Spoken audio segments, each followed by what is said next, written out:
Hey guys, I want to talk about two muscles that a lot of people don't focus on or don't really think about when they're trying to recover from an injury. Whether you have an injury or not, these are two muscles that you have to stretch and just keep flexible for proper movement, for proper posture, just your day-to-day movement. You'll prevent a lot of injury if you just keep these two muscles flexible.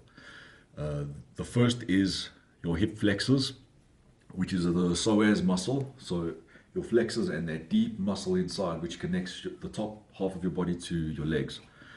That basically gives you that pelvic movement forwards and flexion of your legs if you're doing crunches or anything.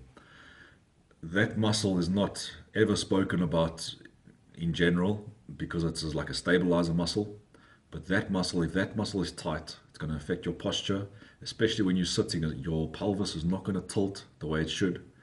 Because when you sit down, your pelvis tilts just enough to take that pressure off your back. So your pelvis tilts, and when you sit, your neck and everything rests. Your whole back just rests in a neutral position. If your pelvis is not tilting, if your hamstrings are tight, that's the second muscle group. The hamstrings are tight and the hip flexors and the psoas is tight, it's not going to tilt, and you're going to have that little forward hunched look, and you're going to have this extra weight on your scalene muscles, on your neck, trap, back, and it's going to affect your posture, eventually pulling your head forward, giving you tightness in your neck. A lot of people with thoracic outlet syndrome, myself included, sitting at a desk for too long and with that bad posture, you start feeling tight and everything flares up, your arm goes numb and all the symptoms. That's a main cause, is tight hamstrings and tight hip flexors. If you work on these two things, you're going to get that neutral spine and a better seated position, and it's going to work through your body to really adjust everything else. So I'll show you quick movements that you can just do at home. Just flex and keep working these two muscle groups because it's going to give you an overall benefit. First one is, everyone knows, if you just keep your legs straight and you bend over with a straight leg and touch your toes, that's one thing that you can do. You can do various movements. If you're on the floor with a straight leg, grab your toes, touch your toes. You'll feel the back of your leg burning. That's your hamstrings.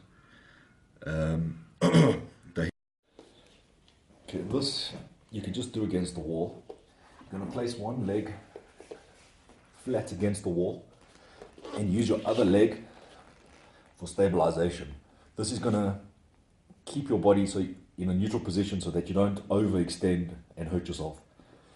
So to start out with, if you're very tight, you're going to feel it pulling up right up here, and you want to just extend your hip, moving forward, and just get this extension, push down and forward, and just feel that.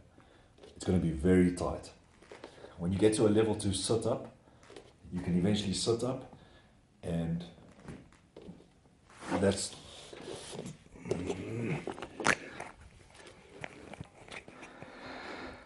those are the two stretches you can do. If you've got your own method, your own stretches, do whatever you're comfortable with. This is just what's helped me, but if you can't do like to an extreme stretch, or you're just starting out with a stretch, just do what you're comfortable with. Work your way up. Don't try it one time and then give up and say, oh, it doesn't work for me. Just try whatever you can. You're going to feel everything flowing through your body nicely. Your legs are going to feel loose. When you sit down, you're going to feel less pressure on your back because everything's going to feel natural and you're going to feel better. So give this a try, work on this. This is homework. Just keep doing it all the time. Just keep that suppleness in the body. And again, if you've got any questions, you can just subscribe so you can see all the updates. Post your comments below. I'll answer them. I'll try to get back to everybody. And I hope something helps you and you start feeling better. Thank you.